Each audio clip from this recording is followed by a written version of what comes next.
बिस्मिल्लाहिर्रहमानिर्रहीम, अस्सलाम वालेकुम। Welcome to Saima's cooking secrets. Viewers, कैसे हैं आप लोग? उम्मीद है सब खैर-ओ-आफियत से होंगे। आज मैं आप लोगों के लिए चॉकलेट सॉस की रेसिपी लेकर आई हूँ। इसके लिए जो इंग्रेडिएंट्स चाहिए वो मैं आपको फटाफट दिखा देती हूँ। इसके लिए मैंने 1 कप दूध लिया है, कोको पाउडर मैंने हाफ कप लिया है, हाफ कप इसमें शुगर जाएगी, 2 टेबलस्पून मैंने इसमें मैदा लिया है, ऑल पर्पज़ फ्लावर जिसे बोलते हैं, नमक मैंने हाफ टी स्पून लिया है, ऑयल मैंने 2 टेबलस्पून लिया है, आप चाहे तो इसकी जगह बटर भी ले सकते हैं, वनीला एसेंस 1 टीस्पून यूज़ होगा। चले आए जल्दी से सॉस तैयार करते हैं। सबसे पहले दूध डालें, इसमें ये शुगर ऐड कर दें, इसको थोड़ा मिक्स कर लें अच्छे से। अब इसमें तमाम ड्राई इंग्रेडिएंट्स डाल लेते हैं। कोको पाउडर, साथ ही इसमें ये मैदा, नमक, ये तमाम चीज़ें हम आहिस्ता आहिस्ता छान के इसमें मिक्स करते जाएंगे।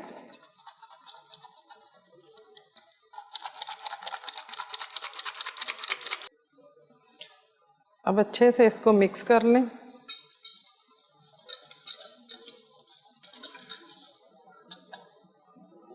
अब तमाम चीज़ें अच्छे से मिक्स हो गई हैं। अब हम फ्लेम ऑन करके इसकी कुकिंग स्टार्ट करेंगे।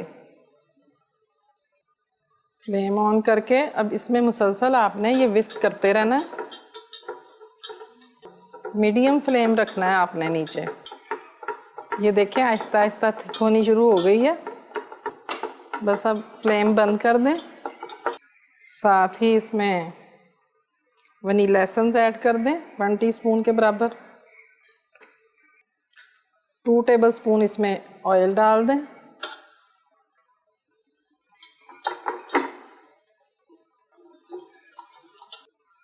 सॉस रेडी है। अब मैं इसे डिश आउट कर लेती हूँ।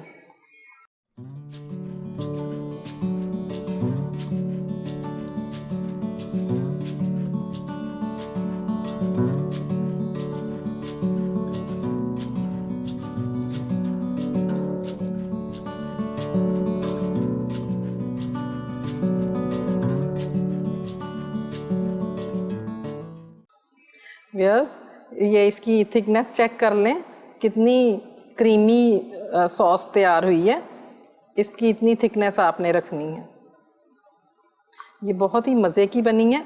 आप इसको आइसक्रीम के साथ यूज़ कर सकते हैं, मिल्क शेक बनाना हो, चॉकलेट मिल्क शेक बनाना हो, उसमें यूज़ कर सकते हैं, केक्स में यूज़ हो सकती है। उम्मीद है आपको मेरी ये रेसिपी पसंद आई होगी। ये रेसिपी बहुत ही आसान है, आप आराम से इसको बना सकते हैं। अगर आपको मेरी रेसिपी पसंद आती है तो लाइक का बटन ज़रूर क्लिक करें, और मेरे वो व्यूअर्स जो मेरे चैनल पर नए हैं वो मेरा चैनल ज़रूर सब्सक्राइब करें और बेल आइकॉन क्लिक कर लें, ताकि इस तरह की अच्छी अच्छी रेसिपीज़ आपको देखने को मिलती रहें। बहुत जल्द फिर एक नई रेसिपी के साथ इंशाल्लाह दोबारा मुलाकात होगी। तब तक के लिए अल्लाह हाफिज़।